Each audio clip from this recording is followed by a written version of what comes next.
검찰개혁과 공수처 설치에 관한 법안 통과를 촉구하는 10차 대규모 촛불 집회가 국회 앞에서 열렸습니다.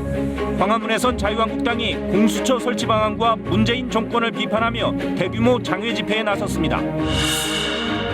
스페인 바르셀로나에서 분리 독립을 요구하는 대규모 시위가 닷새째 이어지고 있습니다. 격렬한 시위와 강경 대응으로 부상자가 속출하고 항공편 취소가 잇따르는 가운데 우리 정부는 바르셀로나를 여행 자제 지역으로 지정했습니다. 희귀의약품을 환자 대신구에 판매하는 한국희귀필수의약품센터가 실제 약값에 웃돈을 얹어 판매해온 것으로 드러났습니다. 이렇게 남긴 차액이 매년 10억 원이 넘는데 식약처는 이를 알면서도 시정 조치를 하지 않았습니다. 오늘 오후 5시쯤 경기도 용인 한국민속촌에 있는 놀이기구가 10m 높이에서 승객을 태운 채 멈췄습니다. 승객 10여 명이 거꾸로 매달렸다가 5분 만에 기계가 다시 작동돼 구조됐습니다.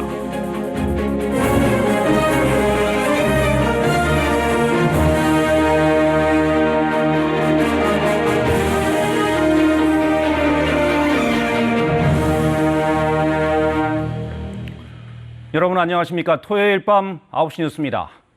오늘 서울 도심의 풍경은 우리 사회의 갈라진 민심을 그대로 보여주었습니다. 낮에는 광화문에서 현 정부를 규탄하는 자유한국당과 보수단체들의 집회가 열렸고 반대로 저녁엔 국회 앞에서 검찰개혁을 촉구하는 촛불 집회가 열렸습니다. 조국 전 장관은 사퇴했지만 보수 진보의 진영 논리와 양측의 장외 대결, 대립은 멈추지 않았습니다. 오늘은 이들 집회 소식부터 알아보겠습니다. 먼저 지금도 집회가 진행되고 있는 국회 앞을 연결합니다. 강푸른 기자, 검찰개혁 집회가 서초동에서 여의도로 옮겨왔는데 지금 분위기 어떻습니까? 네, 지금 국회의사당 앞 왕복 8차로는 일부 구간을 제외하고 모두 시민들로 발 디딜 틈 없이 꽉 차 있습니다. 촛불을 든 시민들은 이제 검찰개혁의 공이 국회로 넘어왔다며 오늘 낮 5시부터 이곳 국회 앞에서 집회를 이어가고 있는데요.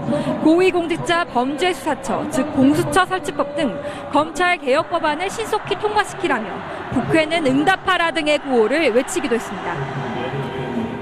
네, 참가자들이 자유한국당 당사 쪽으로 행진할 예정이라고 하는데 시작됐습니까? 아직 시작되지 않았습니다. 집회를 주최한 사법적폐청산 범국민 시민연대는 검찰개혁법안 통과를 반대하는 자유한국당을 규탄하기 위해 애초 한국당 당사 쪽으로 행진하겠다고 예고를 했습니다만 자유연대 등 보수단체들의 맞불 집회가 국회 앞 반대 차로에서 이어지고 있어 아직까지 행진은 시작되지 않은 상태입니다. 양측은 오늘 오후부터 가까운 거리를 사이에 두고 집회를 벌이고 있는데요. 경찰은 혹시 모를 충돌 상황에 대비해 여의도에만 97개 부대를 배치하는 등 서울 주요 장소에 8,400여 명의 경력을 투입했습니다. 네, 검찰청사가 있는 서초동에서도 역시 집회가 열리고 있죠. 네, 그렇습니다. 서초역 인근 2개 차로에 모인 시민들도 이 시각 검찰 내부 개혁을 촉구하며 집회를 이어가고 있습니다. 이들은 검찰이 범인이다, 윤석열을 수사하라 등의 소편말을 들고 조 전 장관 가족에 대한 검찰 수사를 비판했습니다. 앞서 여의도 집회를 주최한 사법적폐청산 범국민 시민연대는 검찰개혁 법안이 국회에서 통과될 때까지 무기한 집회를 이어가겠다고 밝혔는데요. 다음 주말에도 대규모 집회는 계속될 것으로 보입니다. 네, 강푸른 기자였습니다. 광화문에서 열린 자유한국당 집회는 조국 전 장관 사퇴 후 첫 장외 집회입니다. 조국 사퇴 구호는 문재인 정권 심판으로 바뀌었습니다. 민주당은 한국당이 법안 처리를 외면하고 거리를 전전한다고 비판했습니다. 정유진 기자입니다.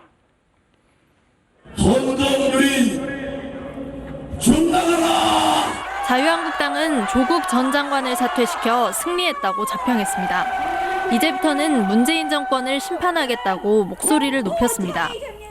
지금부터 무능 위선 정권에 대한 심판을 시작합시다. 조국 정국은 끝났지만 여론의 불씨를 정권 심판론으로 살려가고 내년 총선까지 전국 주도권을 확보하겠다는 한국당의 전략으로 해석됩니다. 한국당은 특히 민주당 주도로 국회 패스트트랙에 올라있는 공수처 설치 방안과 선거제도 개편안을 독재를 위한 악법이라고 비판했습니다. 내게 불리한 수사를 검찰이 하면 수사 중단, 사건 갖고 와라 할 수 있는 게 공수처법입니다.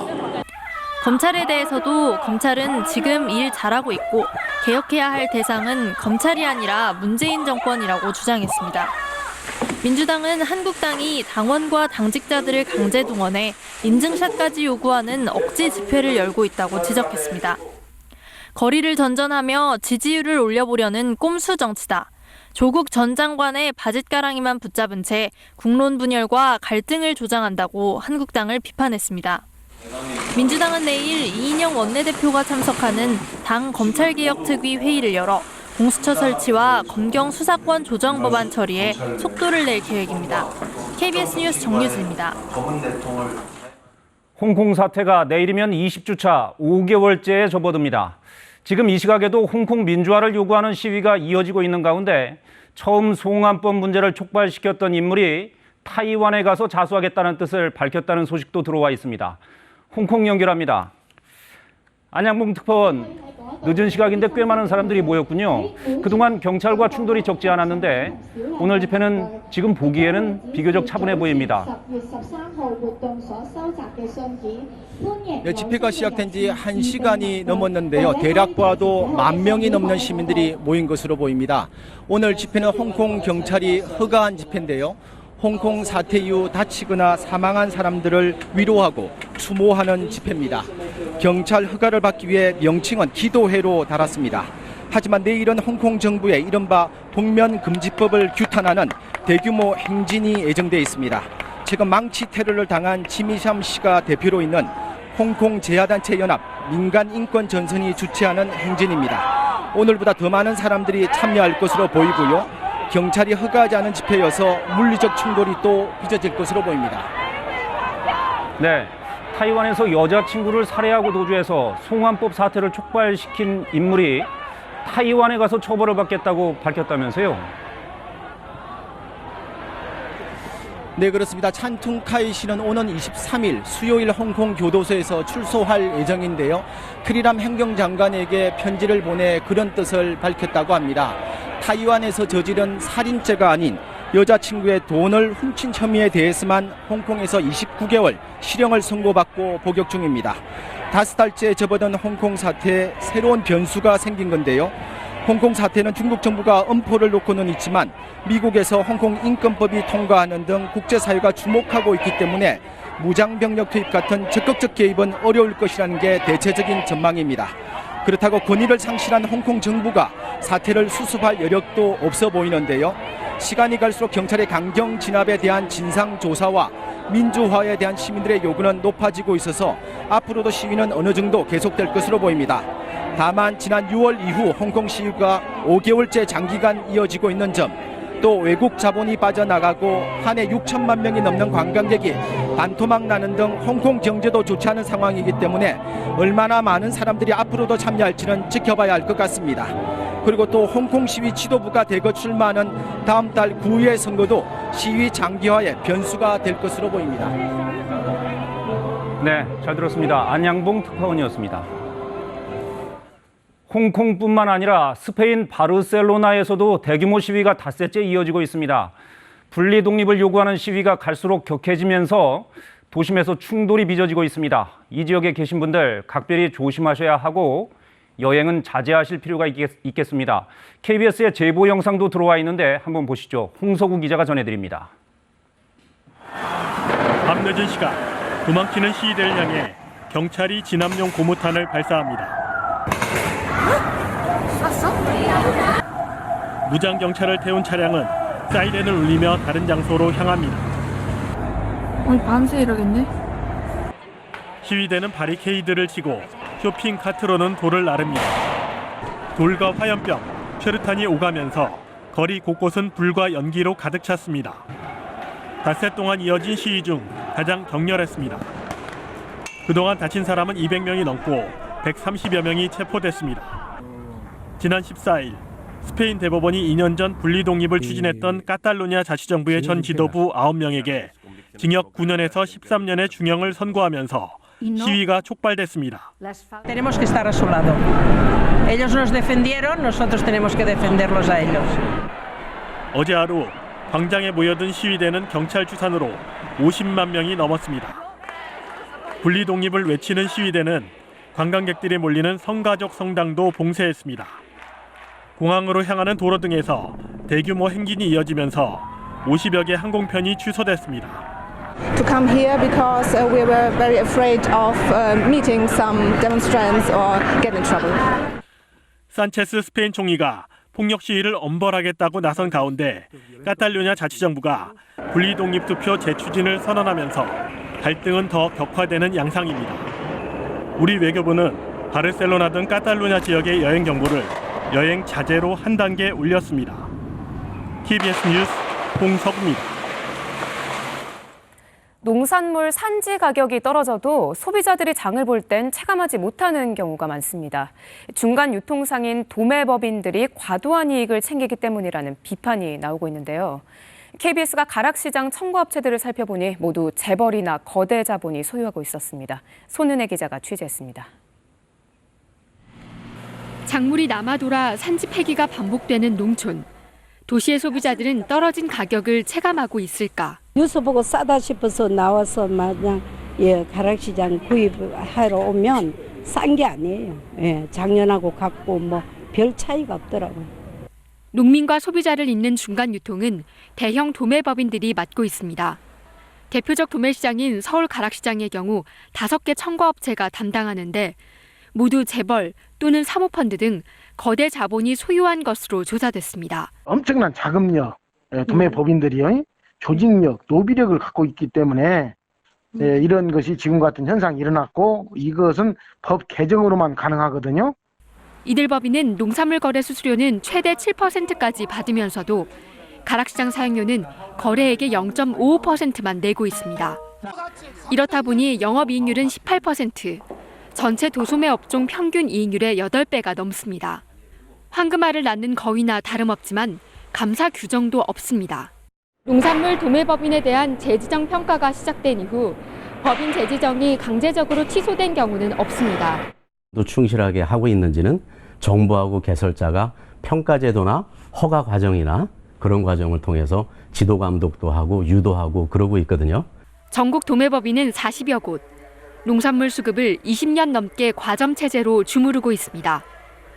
가락시장 법인 4곳은 지난해 담합 혐의로 공정위로부터 과징금 116억 원을 부과받았습니다. KBS 뉴스 손은혜입니다. 희귀 질환자들은 꼭 필요한 의약품이 있어도 국내에서는 구하기가 쉽지 않습니다. 그래서 한국희귀필수의약품센터라는 공공기관이 의약품을 대신 구해서 환자들에게 판매하는데요. 그 과정에서 약값을 부풀려 받아온 것으로 드러났습니다. 차익을 통해 챙긴 돈이 매년 10억 원이 넘는데 식약처는 이를 알면서도 시정 조치를 하지 않았습니다. 홍진아 기자가 취재했습니다. 알레르기 쇼크가 왔을 때 환자 스스로 응급처치를 할 수 있는 주사약입니다.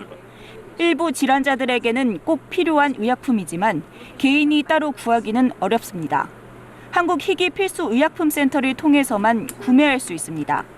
환자가 내는 약값은 4만 원가량, 건강보험 재정에서 나머지를 부담해 센터는 주사약 1개에 13만 5천 원을 받습니다. 그런데 희귀의약품센터가 해외에서 이 주사약을 사온 가격은 11만 8천 원, 개당 17,000원씩 차액을 남겼습니다. 이런 식으로 챙긴 차액이 지난해에만 10억 원가량, 최근 5년 동안 65억 원이 넘습니다. 환자 돈과 건보급여를 더 받아 수익을 남긴 겁니다. 그 수익은 인건비와 센터 운영비 등으로 썼습니다. 희귀의약품센터는 운영비 국고 보조율이 37%에 불과해 센터 운영을 위해서는 어쩔 수 없었다고 설명했습니다. 약가 재조정 신청을 해서 그 편차를 줄였어야 하는 건데 국고 지원이 되지 않은 상태에서 그와 같은 절차를 거치지 않고 지속적으로 기관의 운영비로 사용해 왔던 것으로.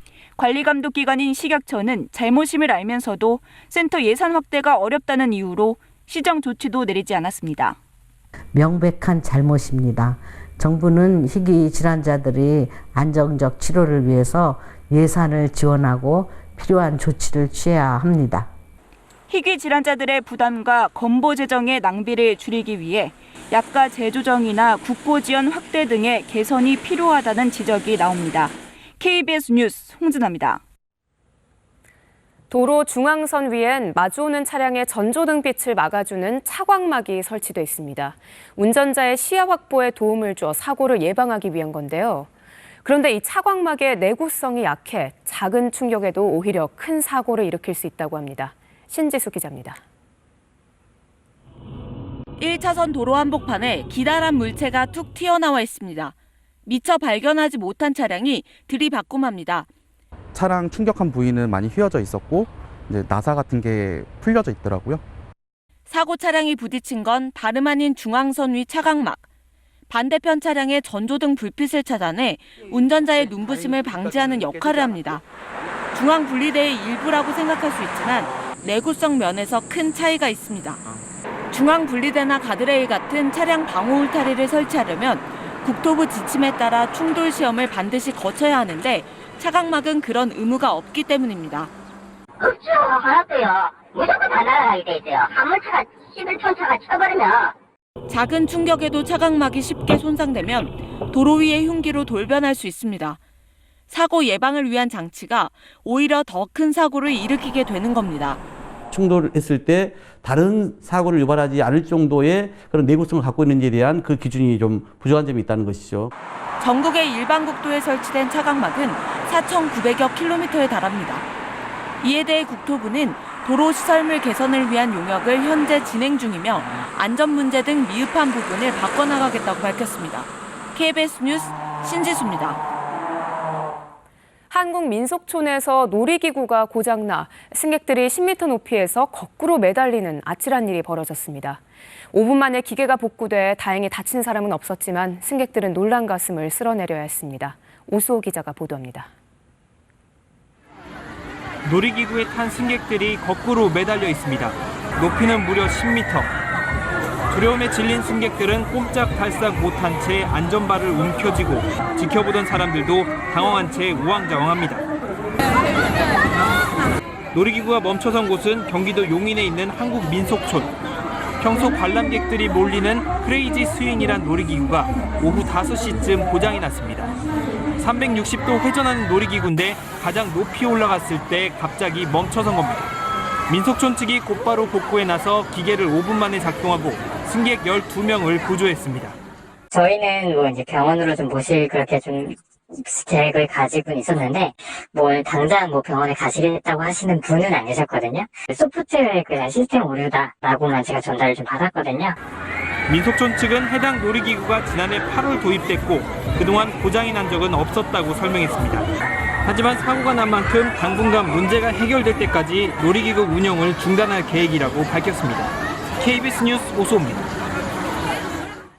5살 때 실종된 딸을 40년 넘게 애타게 찾아 헤맨 엄마가 있습니다. 바로 어제 이 모녀가 기적같이 만났습니다. 3년 전 혹시나 하는 마음에 한 비영리 단체에 DNA를 맡긴 게 이런 기적을 불렀습니다.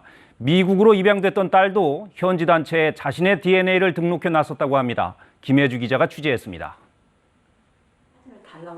한태순 씨의 큰딸 신경하 씨는 1975년 5월 실종됐습니다.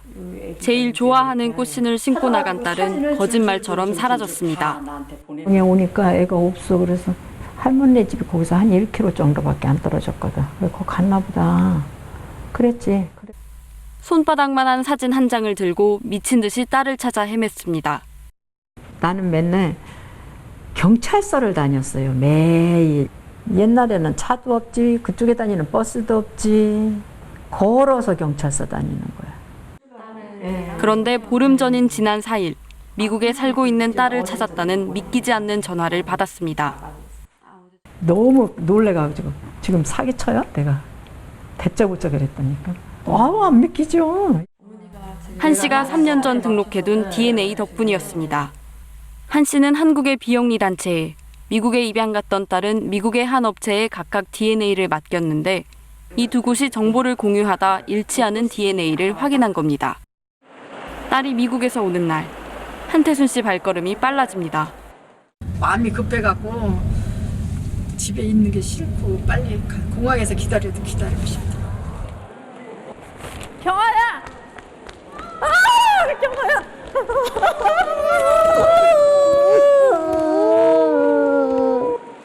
(44년) 만에 만난 엄마와 딸. 서로를 끌어안고 한참을 울었습니다. 엄마 미안해. 있어서를 미안해. 안아보니까 내 딸 맞아요. 얼굴 만져보니까 내 딸 맞고 다 맞아요.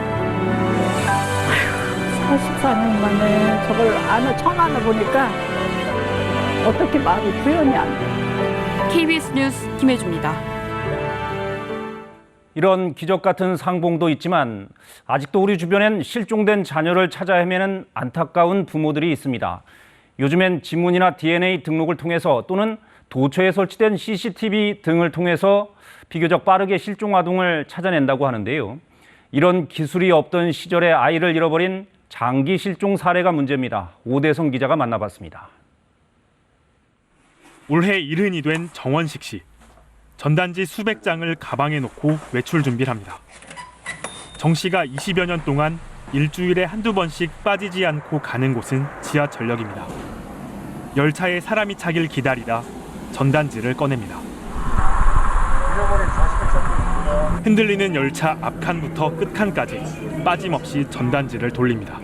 실종된 자식을 찾고 있습니다. 잃어버린 자식을 찾고 있습니다. 전단지를 받는 사람보다 외면하는 사람이 더 많고 지하철에서 전단지를 나눠주면 안 된다는 걸 알면서도 포기할 수는 없습니다.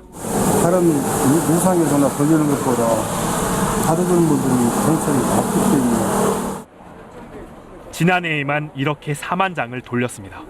전철 안에서 타고 있을지도 모른다는 얘기예요. 나는 이제 그렇게 생각이 들고 우리가 이제 전단 받아보고 앞으로 가야 그렇게. 딸 유리 양이 실종된 건 13살 때인 1991년. 안산 집 근처에서 놀다 흔적도 없이 사라졌습니다. 유리가 놀던 데가 이 부근이거든요. 여기서.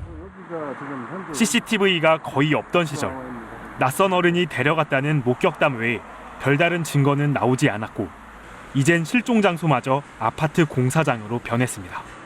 남는 것은 이 사진 속에 이제 그거밖에 없기 때문에 이제 어디 가서 어떻게 해야 될지. 딸을 찾기 위해 생업도 밀어둔 채 안 해본 게 없습니다.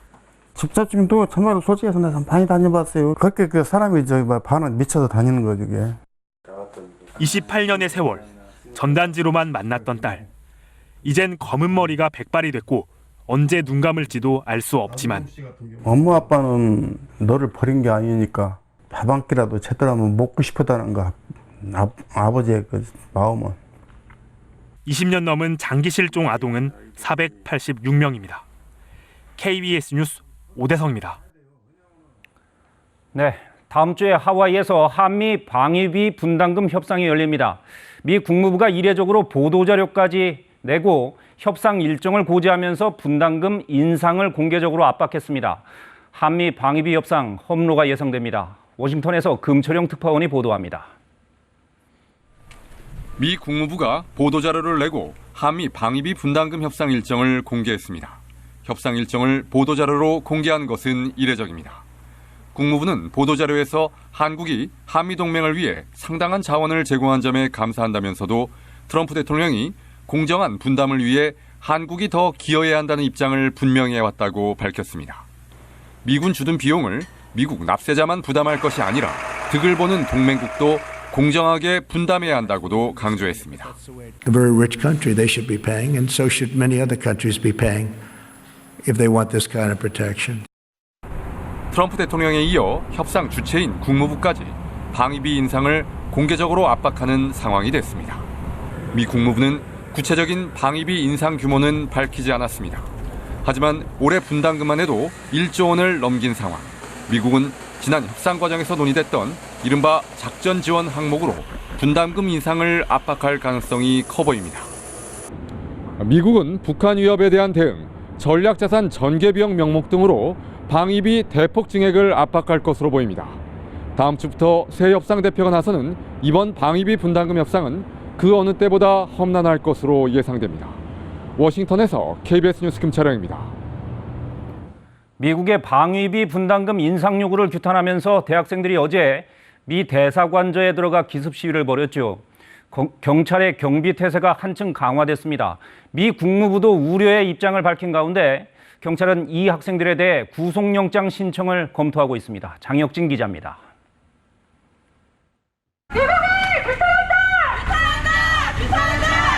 사다리를 타고 미국 대사관저 담벼락을 넘는 학생들. 경찰이 제지해보지만 역부족입니다. 진보 대학생 단체의 기습 시위 하루 만에 경찰은 대사관저 주변 경계를 강화했습니다.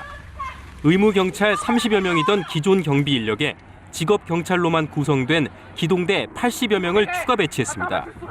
야간 경비 인력도 2배로 늘렸습니다. 시위 참가자에 대한 경찰 조사는 이틀째 이어졌습니다. 시내 경찰서 3곳으로 연행된 한국대학생진보연합회원 19명은 모두 진술을 거부하고 있습니다. 경찰은 시위를 주도한 학생들에 대해 구속영장을 신청하는 방안을 검토하고 있습니다. 조사는 더 이상 안 하고 있고 수사하고 있어요. 이런 유권행사에서. 다들 괜찮아요. 미국의 소리 방송은 미국 국무부가 한국 정부에 강한 우려를 표명했고 공관시설 보호 노력을 강화할 것을 촉구했다고 보도했습니다. 다만 해리 해리스 주한 미국 대사는 대처를 잘해준 경찰에 감사하다는 트위터 글을 올리기도 했습니다. 시위 가담자들이 속한 대학생 진보연합 등 일부 시민단체들은 방위비 분담금 인상에 반대한다며 연행자 석방을 요구했습니다. KBS 뉴스 장혁진입니다. 미국의 중재로 터키와 쿠르드 민병대가 일단 전투를 중단하면서 시리아 북부 상황이 진정되는 모습입니다만 불안은 여전합니다. 터키가 요구한 쿠르드 민병대의 철수 여부가 아직 불투명한 상황이고 터키는 여차하면 작전을 재개할 거라며 쿠르드를 계속 압박하고 있습니다. 두바이 박석호 특파원입니다. 휴전 이틀째를 맞아 시리아 북부가 일상을 되찾았습니다. 일부 가게가 문을 여는 등 주민들이 생업을 다시 시작했습니다. 터키 측은 쿠르드 민병대가 휴전 합의대로 철수하기를 기다리고 있습니다. 하지만 까미실리 등 일부 접경 지역에서는 여전히 쿠르드 세력이 건재한 상황입니다.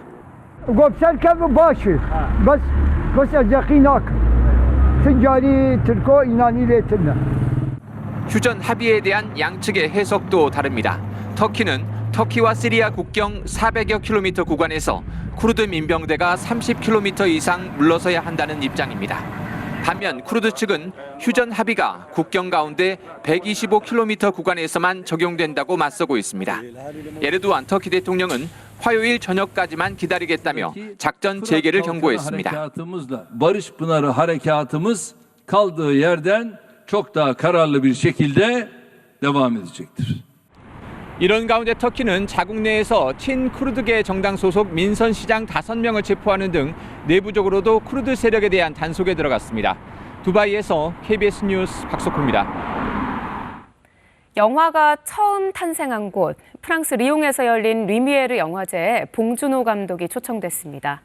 칸에서 황금종려상을 받은 기생충을 비롯해 그의 전작품이 특별 상영됐는데요. 과연 영화의 본고장에서의 평가는 어땠을까요? 양민효 특파원이 다녀왔습니다. 프랑스 제2의 도시 리옹. 124년 전 리미에르 형제가 세계 최초로 영화를 만든 이곳에 봉준호 감독이 초청됐습니다. 올해로 10회째 열리는 리미에르 영화제는 대형 국제 영화제도 경쟁 부문이 있는 영화제도 아닙니다. 하지만 지난해 19만 명 가까이 몰릴 정도로 영화의 본고장에서 열리는 정통 영화제에 대한 팬들의 애정은 각별합니다. 영화제 특별 게스트인 봉 감독의 전 작품이 상영됐는데 특히 카느 영화제 황금 종려상을 수상한 기생충은 3주 전 이미 매진됐습니다. 사람들은 현장에서 줄을 서고 팻말까지 들었습니다. Parasite presented by Bong Joon-ho and it's sold out. So I would like to see it. 프랑스에서 160만 명 넘게 관람해 최근 15년 새 칸느 황금종려상 수상작 중 가장 많은 관객을 동원한 영화 기생충. Je le découvre aujourd'hui et j'ai été vraiment, j'ai beaucoup aimé le film. C'est original. 봉준호 감독의 작품 세계에 영향을 준 김기영, 배창호 감독 등 한국 고전 영화도 함께 선보였습니다. Son passage ici au Festival Lumière en est la preuve. Et quelqu'un qui est très ouvert sur le monde et en même temps très coréen. 아카데미를 겨냥해 지난주 북미에서 개봉한 기생충 흥행에도 봉 감독은 기대와 자신감을 나타냈습니다.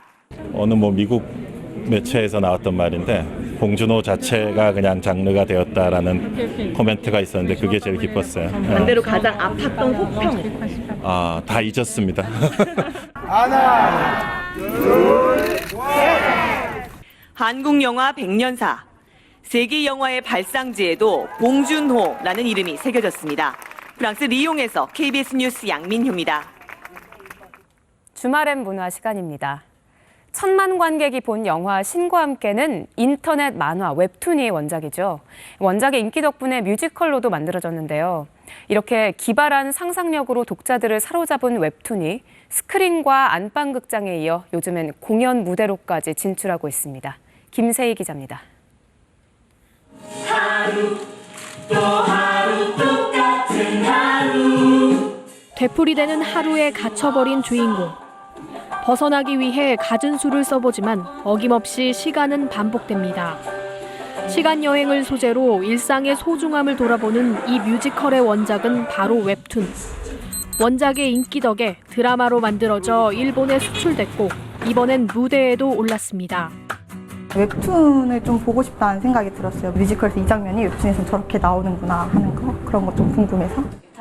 뮤지컬로 각색되면서 볼거리는 더욱 풍성해졌습니다. 웹툰은 음악이 없고 소리가 없지만 저희 작품은 뮤지컬이기 때문에 음악으로 소통합니다. 웹툰에서도 느끼신 거랑 또 다른 감동을. 드라마 고백 부부의 원작인 웹툰 한 번 더 해요는 연극으로. 누적 조회수 1억 건을 돌파한 웹툰 이토록 보통이는 뮤지컬로 다시 태어났습니다. 웹툰이 인기를 얻는 건 빙의나 환생, 시간여행 같은 특유의 기발한 상상력 때문입니다. 작가분들이 드라마 영상까지 염두에 두시고 아마 웹툰을 연재하시는 것 같아요. 저도 그렇고 그전에는 안 그랬었는데 그게 좀 바뀌었죠. 드라마, 영화에 이어 연극과 뮤지컬까지 웹툰이 무한 변신을 거듭하며 경쟁력 높은 문화 콘텐츠로 자리 잡았습니다.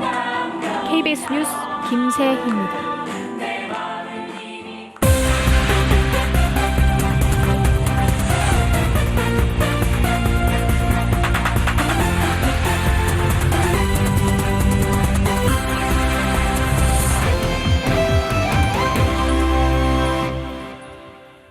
주말 스포츠 뉴스입니다. K리그 인천이 무고사의 기상천외한 프리킥 결승골로 10위로 올라섰습니다. 강등권에서 탈출한 인천 선수들은 뜨거운 눈물을 흘렸습니다. 이진석 기자입니다. 성남에 밀리던 인천은 후반 무고사가 프리킥을 얻었습니다. 대부분 가마차기 슛을 예상하던 순간 무고사는 수비벽이 뛰어오른 아랫 공간으로 슈팅을 날려 허를 찔렀습니다. 무려 7명이 만든 수비벽이 모두 점프해 오히려 넓은 슈팅 공간이 생겼습니다. 무고사는 몬테네그로 대표팀에 합류했다가 결혼식까지 치르고 목요일 밤에 귀국하고도 해결사 역할을 해냈습니다. 이태희 골키퍼의 선방쇼도 빛났습니다. 연이은 선방을 선보인 이태희는 유효 슈팅 13개를 기록한 성남의 공세에도 무실점했습니다. 6탄 방어까지 펼친 인천은 1대0 승리를 지키며 10위로 올라섰습니다. 일단 강등권에서 벗어난 인천은 절실함을 보여주듯 김진야와 이태희 선수는 물론 프런트 이천수까지 눈물을 흘렸습니다. We are very proud to win this game. Incheon have a difficult time. We need a victory to survive and we go everything. We are like family. 경남은 수원에져 11위로 내려앉았고 제주도 상주에 패해 최하위에 머물렀습니다. KBS 뉴스 이진석입니다. 여자 프로배구 개막전에 만원 관중이 들어차 사상 최초로 남녀 개막전 동반 매진을 기록했습니다. 김연경과 국가대표 쌍포인 이재영은 무려 33점을 올렸습니다. 박선우 기자입니다. 경기 시작 1시간 전부터 입장줄이 길게 늘어섭니다. 열띤 환호를 내뿜는 만원 관중이 여자 배구 개막을 반깁니다. 개막전의 주인공은 역시 이재영. 시원한 후위 공격을 성공한 뒤 벤치를 향해 엄지손가락을 치켜 세웁니다. 코트 빈 곳을 향해 혀를 찌르는 공격은 상대팀 감독도 혀를 내두릅니다. 이재영은 도로공사에 뒤졌던 4세트 4연속 득점으로 승부를 뒤집는 저력을 발휘했습니다. 이래서 이재영 선수라고 합니다. 양팀 최다의 33점을 올린 것도 까맣게 모를 정도로 경기의 모든 걸 쏟아냈습니다. 30점. 진짜요? 오마이갓. 저는 솔직히 오늘 잘했다고 생각을 못했어요. 그래가지고 아 내가 오늘 조금 힘들구나라는 생각을 했는데 그래도 잘했네요. 흥국생명은 지난 시즌 우승을 다퉜던 도로공사를 3대1로 제치고 안방에서 개막전 승리를 가져갔습니다. 오늘 개막전을 시작으로 6개월간의 대장정에 돌입한 여자 배구는 올 시즌도 뜨거운 흥행몰이를 예고하고 있습니다. 남자부에서는 박철우가 27득점한 삼성화재가 KB손해보험을 3대2로 따돌리고 첫 승을 올렸습니다. KBS 뉴스 박선우입니다. 여자 프로농구 개막전도 매진됐는데요. 3점 여왕 강희슬이 무려 30득점을 올렸습니다. 김도환 기자입니다. 만원 관중이 들어찬 부천체육관. 15년간 남자 군인팀을 지도했던 이훈재 감독을 영입한 하나은행. 4.3 첫 전원 여성 코칭 스태프로 구성된 BNK. 색이 확실한 두 팀의 대결은 하나은행 강희슬의 손끝에서 결정됐습니다. 강희슬은 전반에만 6개의 3점포를 넣었습니다. 전반 26점 등 혼자서 30점을 기록하는 원맨쇼를 펼쳤습니다. 만년 하위팀 하나은행은 달라진 전력을 선보이며 BNK를 82대 78로 이겨 개막 첫 승을 거뒀습니다. 홈 개막전을 이긴 지가 좀 오래되어서 정말 이기고 싶었던 경기였는데 좋은 결과가 있어서 다행인 것 같고 올 시즌엔 하위권 팀들도 전력 보강에 나서 어느 해보다 흥미진진한 시즌이 될 것으로 보입니다. 현지업 감독이 이끄는 LG는 김시래의 활약을 앞세워 KT를 접전 끝에 석점 차로 이기고 5연패 뒤 2연승을 달렸습니다. 허우는 생애 최다인 31점을 넣었지만 종료 직전 라렌의 블록슛에 막혀 빛이 발했습니다. KBS 뉴스 김도환입니다. 김우진이 세계적인 명궁다운 10점 행진으로 현대자동차 양궁대회 남자 개인전 정상에 올랐습니다. 김우진이 5대3으로 앞선 5세트. 김우진이 쏜 3발의 화살이 모두 10점 관역에 명중됩니다. 김우진은 월드스타다운 압도적인 실력으로 남유빈을 꺾고 우승을 차지했습니다. 여자 개인전에서는 16살 여고생 공사 김나리가 1위에 올랐습니다. 파리 생제르맹의 세계적인 스타 디마리아가 전반 15분과 21분 잇따라 니스의 골망을 흔듭니다. 2대1로 추격당한 후반 43분에는 교체 투입된 또 한 명의 슈퍼스타 음바페가 쐐기골로 대승을 거뒀습니다. LPGA 투어 뷰익 상하이 오픈에서 나온 놀라운 장면입니다. 핸더슨이 10번 홀에서 친 샷이 그린 위에서 뒤로 흘러가더니 거짓말처럼 홀컵에 들어갔습니다.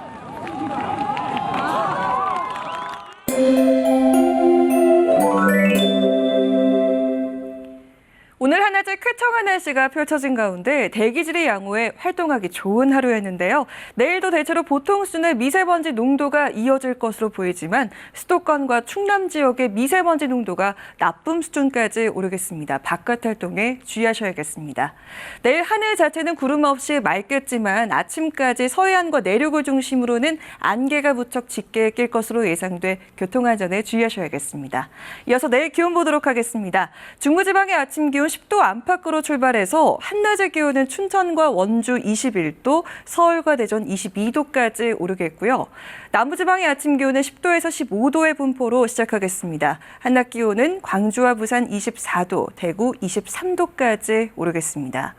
물결은 남해 먼바다에서 최고 2.5m로 다소 높게 일 것으로 예상되고요. 동해안은 너울성 파도가 방파제를 넘을 가능성이 있습니다. 당분간 고기압의 영향으로 대체로 맑은 날씨가 이어지겠고 대기는 점차 건조해지겠습니다. 날씨였습니다. 토요일 밤 9시 뉴스 마칩니다. 여러분 고맙습니다.